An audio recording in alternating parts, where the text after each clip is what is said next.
All right, we are live for the 93rd episode of the Let's Go podcast. And we are here finally celebrating our Legacy League champions.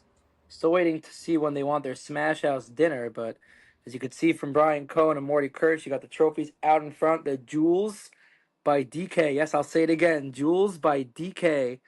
Hungry Hippos, your world champions Legacy League. It's been a long time coming. Brian's been waiting for years to sit on this podcast as a champion in the HSL, and we're finally here at this day. I think this is something that I did not see coming whatsoever, and something that I would say most of HSL did not see coming for sure from the beginning of the season. Nevertheless, they are here. We're excited to talk about it, and Dave, take it away. Or not take it away. Muted. We can't hear you. Yeah, so David was talking before the podcast started how his AirPods are giving him issues, and apparently it's carrying through onto the podcast now. So David's on mute. So I guess until David unmutes himself, for those watching, David Gottlieb not only has to talk about a championship team, he also has to talk about how his team was the one who lost to this championship team. So this is really an uncomfortable podcast for David. Some saying maybe that's the reason why he's currently having issues with his AirPods. He's just too nervous to be on here and have to talk to a team that just beat him down in the championships. But we'll wait for him to come back on. Meanwhile, we get to share some screen. Oh, there he is. Can you hear me? Are you back? Yeah, you're Yeah. back. All right, David. I was just saying. Not only are we celebrating Brian Cohen and Morty Kirsch and the Jewels by DK Hippos, we're also, sort of giving a funeral to the Rise to Fly Black Sox and yourself for losing. So maybe you're Yes, trying to I was like gonna. find your way That's what I was off of the starting to say. podcast. It's funny. I was starting to say this podcast kept getting pushed off. Brian's kids were sick. The issues with school. Me and Avi can't do nights. I didn't mind that it kept getting pushed off again and again because I wouldn't say it was a brutal loss, but it was what's one level under brutal? A brutal loss. What? Rough, rough. Disappointing, rough, all the adjectives. Sandy Berger, that mound was mush. I don't know if Craig Stroh had a hard time. Craig Stroh, though, I don't think he relies as much on his body to pitch as Sendy does. I don't know. I got to ask Craig if he had a hard time with the pitching. Sendy, he's got different kinds of pitches. Planting that mound was mush. I was catching. Sendy gutted his heart out, and we had 3 errors. I think 3 important errors in the field, and we were fighting on every pitch at the plate. You guys have amazing fielding. We really had a lot of good at bats, but we just lost. Disappointing, awful loss. I wasn't that sad that the podcast kept getting pushed off, but at the same time, kudos to you guys. There's always two headlines to the story, and the other headline is that the Hippos played a cleaner game. Playoff games often come down to who makes one less mistake. You guys made one, maybe two less mistakes. I would say. I don't even think it was three less mistakes, right? What do you? I want to. Can I just say something about the mistakes we made? And that I was thinking about the game and like the storyline of the game. First of all, I'll say that this is the main story. The main headline is that we won, not that you guys lost. We are the champs. We're the main headline. Let's get that. Tell clear. that to my hours of lost sleep, Brian. I wasn't daydreaming about your Smash House visit. I was thinking about my sitting at home and crying. I'll say that for me, when I was thinking about the game, we both made a few mistakes, maybe 2 or 3 mistakes, but we did a really great job of limiting the damage for our mistakes. The mistakes that you guys made were very consequential to the score of the game. I can think of two off the top of my head that led to 4 runs. Yeah, And I was gonna bring that up. when we made mistakes, I was the final score was 6-4. If you look at the 4 runs the Black Sox scored, they came in 4 different innings. You guys never put together A crooked number. We never got a crooked number. Yes, you got only one in those 4 innings. So we did a really great job of, even when we made mistakes, we limited the damage, and you guys did not. I said it on the highlights. Well, I think I said it twice throughout the highlights. I said once again the Jewels by DK Hungry Hippos have bent, but they have not broke. I think they went out to you guys went out to like a 2-0 lead, and it was a 4-1 lead or a 4-2 lead, and they cut it to 2-1 and cut it to 4-3. You never ever let them back in the sense where the momentum always ended on your side. Even when they scored runs, you guys would get out of big jams with the lead. So you guys always held that momentum that whole game. Even when the Black Sox scored runs, you always came out of that inning with the momentum, which I think was huge for you throughout the game in order to help win the game. Yeah, and I think that there's a lot of similarities to what you just said, Avi, to our semifinals game as well, just based on all the situations that the Chihuahuas had to just break the game open and win it in extras with 1 out, no outs, and a runner in scoring position. But we held them to 0 runs that inning each time. It happened at least like 3 times. That bending but not breaking, it's a good way to describe kind of that playoff run. Yeah. They actually did tie it up. At one point it was 2-2, but we never let the rallies like get out of hand. It's very hard Sure. hard to win if you don't have a multi-run inning. And what was your biggest inning? You had how many runs? I think we scored maybe 2 was our biggest inning, We did. but the You difference. did it twice. Yeah, we did. Wait, is that accurate? Because the fly ball off the right fielder. They did it for sure twice, at least We twice. started 3 innings. We had 2 runs in 3 innings. The first inning, You started off 2-0. The game started off 2-0. yeah. No, it was 1. No, it wasn't right. It was only twice. So it was only twice. It was Right, twice. right. Yeah, I confused myself there. It's been Yeah, so no, long. you were saying you don't remember it so well, but you do remember that we put together the runs 1 out of 4 innings. Now, 1 run in 4 different times. Mordy, when did you join the Hippos? Brian, was I there for week 1 or week? This was your first season on the Hippos? You definitely subbed for us last year. Maybe once, so this was your first year as a regular. But this was Yeah, the first year. regular. He started off actually as a sub, but quickly became a regular. Yeah, why wouldn't he be? Yeah. So every week we wanted him. So was Mordy Kirsch this- Mordy Kirsch was the missing piece for the Hungry Hippos? No, for sure. I wouldn't say so. The rest of the team is really good. No. I didn't know how they were ranked 7th in the power rankings. I'm sure that's going to be addressed.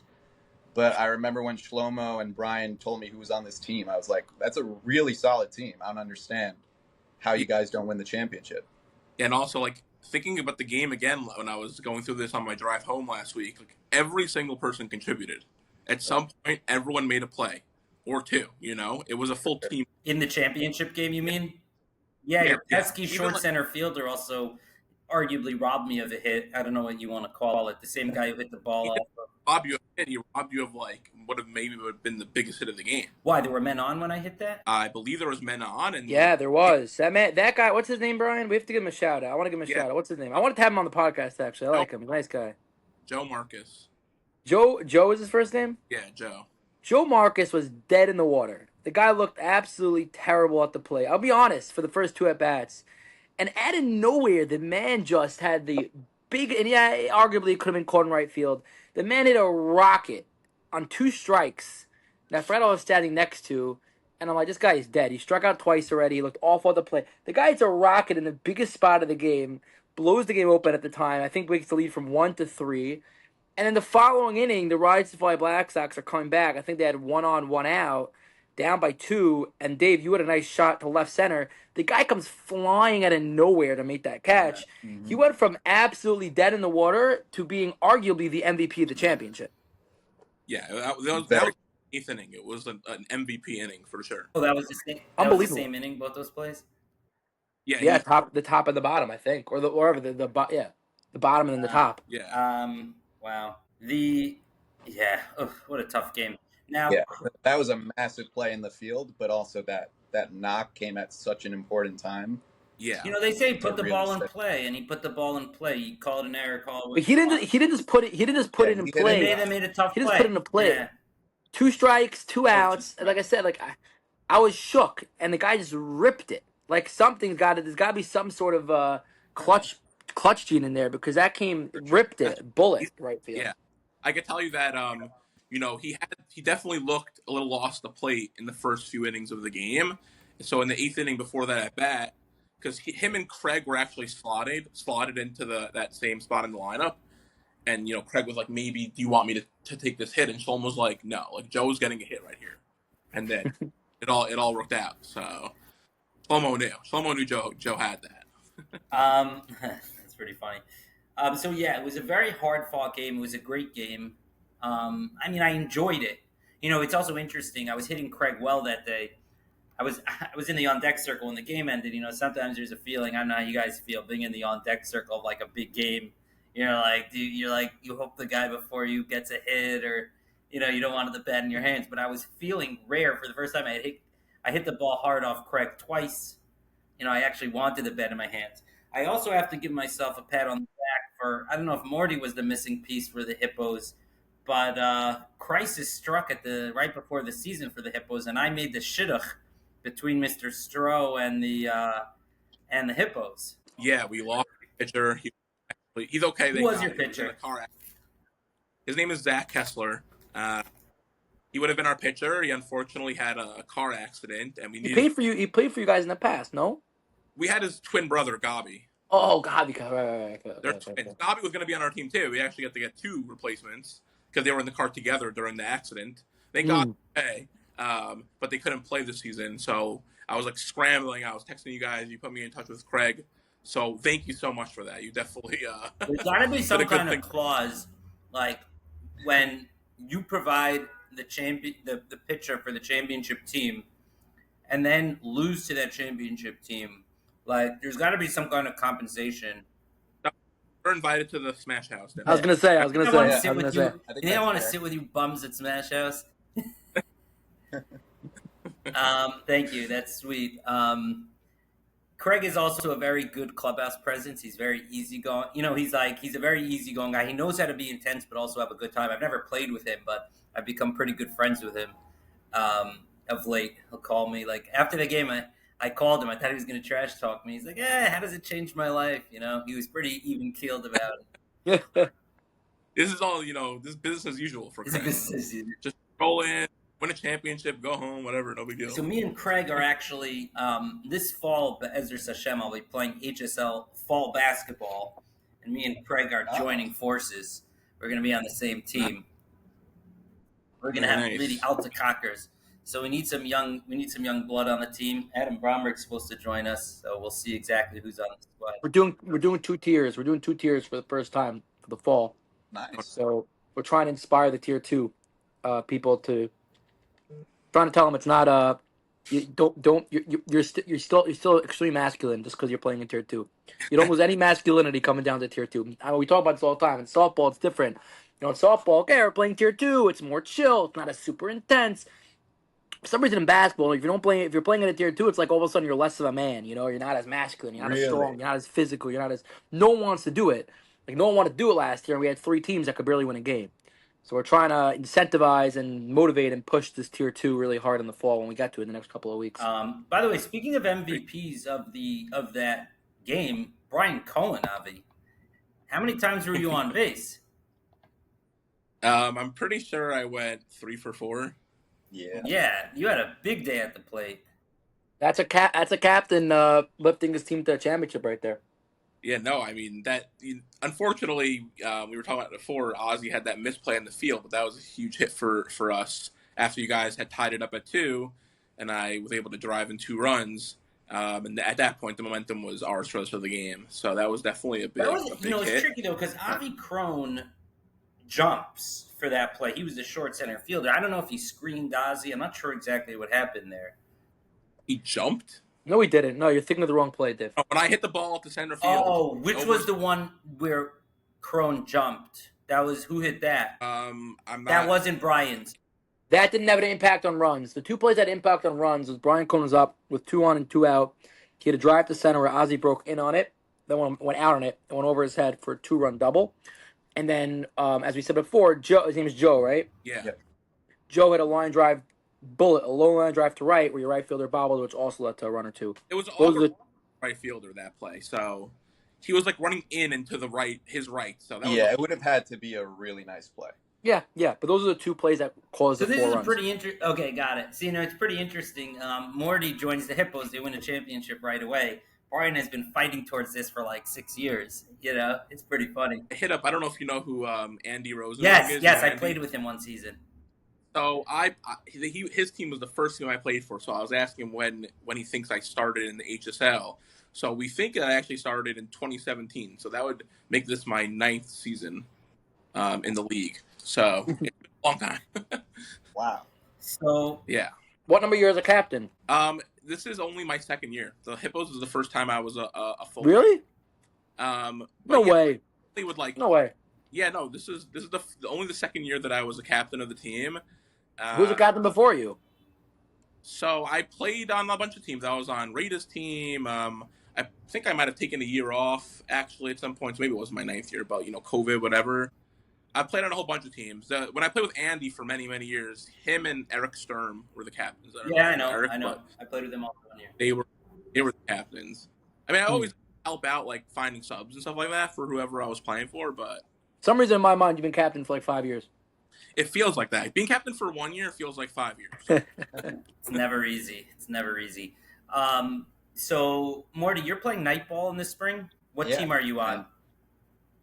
The bad attitude with Benji. Oh, you're with Benji. So you're in Tier B. In the Yeah. fall, you were on a Tier 8 squad, right? Yeah, ideally I'd like to go back to Tier A, but me and Benji kind of like sort it out before the season starts. Are you close with Benji? Yeah, How do you guys know each other? Just through softball? pretty much. Yeah, we started playing together pretty much last summer, and we played together in a bunch of leagues since, and we both play different positions, so that helps, and we know how to make a solid team You together. guys have a good chemistry. So Benji's the Mordy saying Mordy captained the team in the fall. He wasn't the player; he was the captain. Oh, right. I forgot that. Yeah. What was the name of that team again? Smash Bros. Oh yeah. That's Yeah. Benji's. That was a really good team too. Right. So that's very similar to the team we have now in the fall league. It's pretty much the same exact team. How you guys doing this season? So far, so good. Like every week we get rained out for some reason. Like every Wednesday ever is a rain delay and just never gets made up because the next Wednesday is also a rain out. So Oh, I think we're 4-1 at this point, but we haven't played in like 3 weeks. tonight's looking good. Tonight's looking good at least. Yeah.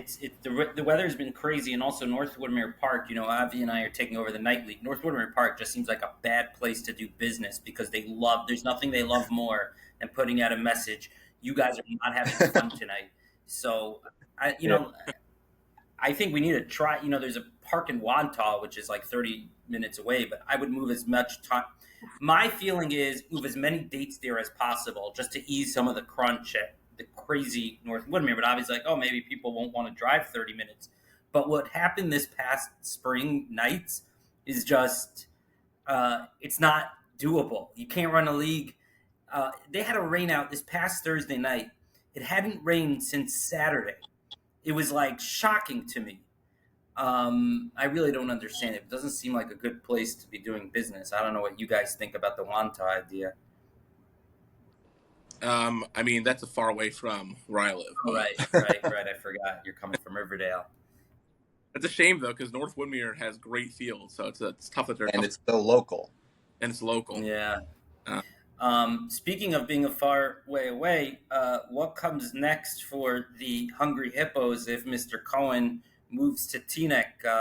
Brian's wife has had her eye on a house in Teaneck for years now, and Brian is set to finally give her the thing she's been pining for. First, she wanted Brian. She got Brian. Then she wanted a house. Then she wanted kids. She got kids. Now she wants a house. And Brian is a dutiful husband.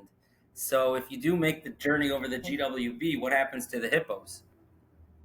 I mean, maybe I'll make this schlep out to 5 towns from Jersey, but How bad is it really on a Sunday Yeah, morning? I'm Come sure on, how bad he- could it be? I'm asking. the Sunday morning has never been bad. The coming home in the afternoon, even just to Riverdale, it takes an hour. So it will be even worse going over the bridge to go home. But if I don't return, then the Hippos will live on. Shlomo, I'm going to give Shlomo. Wow, Shlomo's inheriting the team. I haven't told him this, but I think he would agree to this. Maybe they want to rebrand the name, but it'll be the same. I would hope that the same group of guys, the same core of guys from this year's team, would want to play. The real question, Brian, is whether you come back, or hopefully we would love for you to come back. Has there been any talks in the Hippos world about, you guys you got, what do they call it, the top of the pedestal, right? They're top of the mountain for the Legacy League. Is there any more room to grow? Like, isn't the next step to give it a shot in the Titan League next year? Has there been any talks about that? Any considerations? I think the only thing we've talked about since last Sunday, because we've been pretty softballed out, is Smash House. And we've talked about. So no discussions yet. But we'll see. Also, I just want to fix one thing. It was my third year as a captain, but only second year as the Hippos. We rebranded after the first year. I thought so because I remember when we took over the Sunday League and I was recruiting. I remember you were the guy I was going to right away, and I said that had to be because you were the captain the year before. Yeah, no, it was my third year. My first year, the team was very different, and then me and Shlomo put together like more of the guys that you saw last week. What was the name Right. of your team before the Hippos? We were softball for soup. Some guys really were a big fan of bowling for soup, so we went for softball for soup. We won our first game versus that was the year I'm pretty sure Rada had like two teams that he kind of put together. You remember? Yeah, the Raider new team. So we beat Rada's B team, and then we lost the next 9 games. So it wasn't the best, but it was fun. It was fun. Let's say the last team that won the Legacy League championship currently moved up to the Titan League, so no pressure there. No pressure. Although if we do, we will actually beat you if we did. Not the Robins camp a little shorter. We'll get the job. Craig actually asked me. I was talking to him the other day. He asked me if they could play the winner of the Titan League championship in a World Series, if you will. It could be fun. That could be Yes, fun. it sounds good to me. And as Mordy can attest to, we always get the job done. As much as you're Davi would you're trying to put us down, we always get the job done. I never tried putting anyone down. I just tried being realistic, but I guess I was wrong. Has Avi received enough abuse yet for his number 7 ranking? I don't know. I don't think there's gotten there. I don't think there's ever enough. Never enough. I think Never I enough.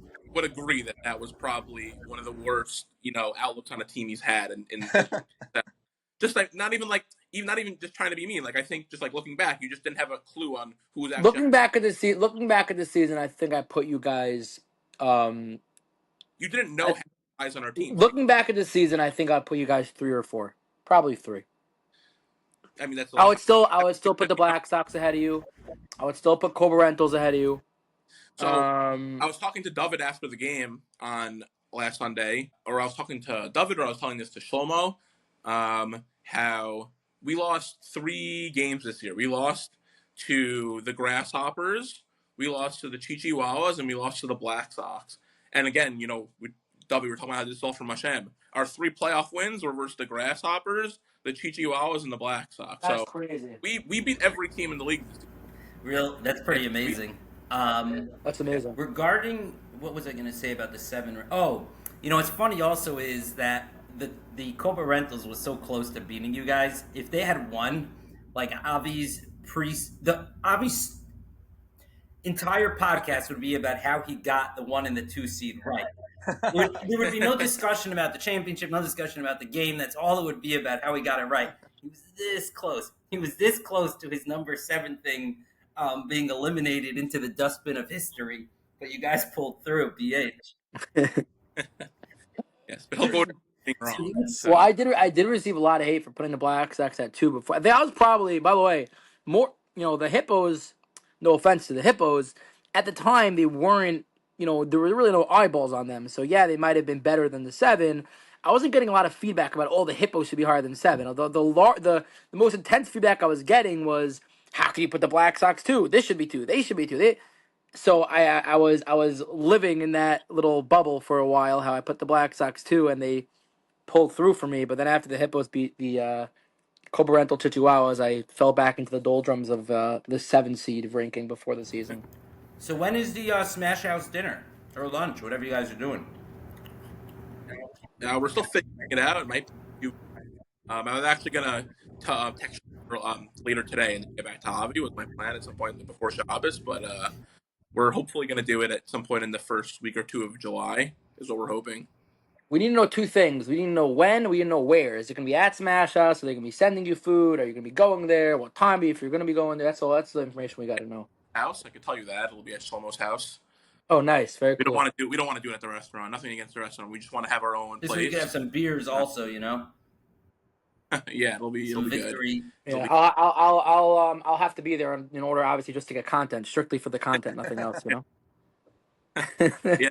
I'll get to you with all the other information for sure. All right. Well, do we have anything else to cover before we wrap? I'm curious about something. We brought up this idea quickly. We could bring this for 1 minute. Brian, I don't know what your plans are for the fall in general. I'm assuming more do you plan on playing fall night ball? We're trying to get the discussion and the ball moving a little bit. We're talking to the the Alta Chevra Hall of Famers from the Titan League about this potential idea about moving the fall league into one draft league, in which there'll be advisors and we'll have captains and we'll be make a really geschmack draft. Not obviously the obvious feedback in the Five Towns community because it's never been done before is, oh, I like playing with this guy, I like playing with that guy. The huge positives is you get guys like a Brian Cohen, who I feel like could hit Titan pitching, who wouldn't necessarily find his way onto a Titan team in a Titan league and a Legacy league to be able to play in these type of things. I just wanted to know if you guys have any quick, feedback on that, any ideas, any thoughts, any positive, negative, if we were try that approach. Also happens to be that this coming fall, a lot of Mondays and Tuesdays are killed for Yontif, so it'll be able to, we do some sort of like fall ball tournament in which it's only a 5-week season. You have 2-3 playing games and playoffs and championships. It also allows us to condense things a little bit. Mordy, you can go first. I think it's a really cool concept, but it would really have to come down to what you said about advisors. Like, there's going to be guys with names that no one's ever heard of. How's anyone going to know how good they are if they're just entering their name into a pool? There has to be a lot more, I guess, structure to it than what you have so far, I think. Right. Brian, any thought? Like, if it like in the ideal world where it works out the way you want it to, it would probably be like extremely fun and a lot of memories. And especially if it's only like a 4 or 5 week season, you don't have to be like stuck with guys you don't know for that long, and you can just take the positives from it. From experiencing that kind of like draft league. It sounds really cool. It'd be very hard to pull off and make sure all the teams are balanced. That's for sure. Did we discuss that, Dave, in our chats last night about advisors and about making sure players are known to everyone? I think something that would need to be done is there would need to be, how in camp or even in our youth leagues there's an evaluation. So so let's say, I'm just making up, let's say one of your captains is Glenn Zuckerman and he gets through his first 3 rounds, he doesn't know anybody else. He could look at the sheet and it says Brian Cohen, he's a 5 out of 5 hitting and a 1 out of 5 fielding. I help. Everyone, when they apply for the league, would have to give a picture of themselves, because I might recognize my face more. Maybe people will recognize people by face. That's true. That's a good point. That could help if you're like looking at those kind of evaluations. Just an idea. But yeah, sounds a little creepy, Brian. I don't know. Why is that creepy? You need it. Ideally, wear a muscle shirt so we can properly assess your physique. But no, what do you? I think that like you're who you are. Like, Brian, I'm just a crazy person. Ignore me. Mordy, any other thoughts? I think the goal of trying to divide the talent up more evenly is definitely where you're on the right track. I think that there needs to be more distribution amongst the talent amongst the Titan League, and that'll also invite more people in to like be less. What do you mean we need more distribution in the Titan League? Tell me more what you mean by that. As in, there's probably a couple of teams that have maybe the top 10 players in the league. Yeah, so so we're on the same page with this. I have this Titan A League, B League, Titan League, whatever. It's a huge issue. Huge. We didn't get we got a whole podcast for 3 hours on it. And it seems to me that what the A League has morphed into is you're trying to build a super team. Like, you need a stud at every single position. So on the other hand, though, it's like, oh, it's competitive, so why wouldn't you want a stud at every position? I don't really know the answer to that question. And the other issue on the flip side of things, Dave, is we have to reevaluate. Let's say we do the fall league and it's great, but then in the spring we go back to the regular Titan Legacy A/B for Monday nights, Wednesday nights for the night league. Like, the rule of you'll gotta have 2 A-leaguers on a Wednesday. That whole rule makes no sense. Like, we're talking to Sach Felberg, him and his brother officially play Monday Night Ball. So, him and his brother should be the A-leaguers on a team when Jack Ross and Moshe Zinn are the A-leaguers on another team. Right. Like, the whole thing's ridiculous. Menachem Dicker and Manella and Yitzhak Weiss and, those are all officially not A-leaguers, but they're way better than a lot of guys who play in the A-league. So that whole thing needs to be reevaluated and, who's allowed to play Wednesday night, Monday night. The whole thing has to be just totally thrown out and redone. There's a lot that has to go into that. And then there's another piece of it, which is just, in a way, political is not the right word, but these guys have been playing together for 5 to 10 years now. What, you're going to start breaking up close friends? Also. But, yeah, I agree with that, too. Like, having Mordy Kirsch, Malik Wade, and Sammy Miller all on the same infield is an unfair distribution of talent. But, yeah. Sammy Miller. Got to give him the shout-out. Best third baseman in any league. Any Jewish league. That's what Shlomo wanted me to say. Best third baseman. League. Yeah, hello, Rokoch. Take that, hello, He's a Rokoch. silent, You better not make an error this week. assassin. Sammy? Yeah, Sammy played great for me also Monday night. We lost to the Robins 2-0. Fun fact, my teams who have played against the Robins now outside of one inning have gotten 3 hits in the last 23 innings and 1 run. And 0 runs against the Robins. 23 innings, 3 hits, 0 runs. Except for that 1 inning in game 3 of the semis where he came back down 5-1 or 5-2 and walked them off. Yeah, that must have been insane. That was crazy. Well, right now we're focused. We're up 1-0 against the Bombers, looking to close it out and throw the Bombers, keep them in the doldrums for yet another season, holding them off from winning a championship. They've yet to win. If they lose to us one of the 2 games on Sunday, they'll be now like a year and a half without winning a championship. I don't know what they're going to do with themselves. It's a long time for the Bombers. Oh, very long. 3 seasons, right? Spring, fall, spring. That'd be crazy. I can't wait to clip this and send it to Zuckerman. All right, guys, I got to jump. It's been a real pleasure. Congrats. Also, Mordy, mazel tov to you on your marriage. Last time we had you on the pod. Oh, nice hardware, Brian. Last time we had you on the pod, I think you were engaged in the fall. Yeah. And you want to know a full circle moment here, and this is before he was even I think it was before he was a member of the team. Right after we got this Jules by DK sponsorship. You know how he always tells us, Dave, how right away he got someone to get something and he thought it was going to be a tremendous success, but Mordy Kirsch right away pulled through. That's right. With Jules by DK. That was before you even associated with the team, right? That had nothing to do with the team, right? Yeah, and look at that. Hashem set it up, just like Brian said. And now all of a sudden the Jules by DK Hungry Hippo is our, They're a our real world team of champions. destiny. Hashem is really guiding you, including trapping Mo Feldman in Israel. Sammy was about to get on a plane and he had to turn around and ended up staying in America. He was also going to miss the game. Was he like at the airport already? Like how close was he? I don't remember exactly. I think he was like maybe in the car on the way. Wow. He also had a big hit. He also had a big hit in the championship. He was like he had a great game. Yeah, great fielding game also. Yeah, he dove and he robbed Dovey Berger. That was a big play.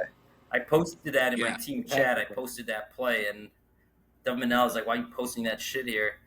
And I said, "Why would that in your team chat?" I said I'm a Mets fan. I'm used to this kind of thing. You lose, and then you just watch the highlights over and over, and you sit there on the floor in sackcloth, mourning.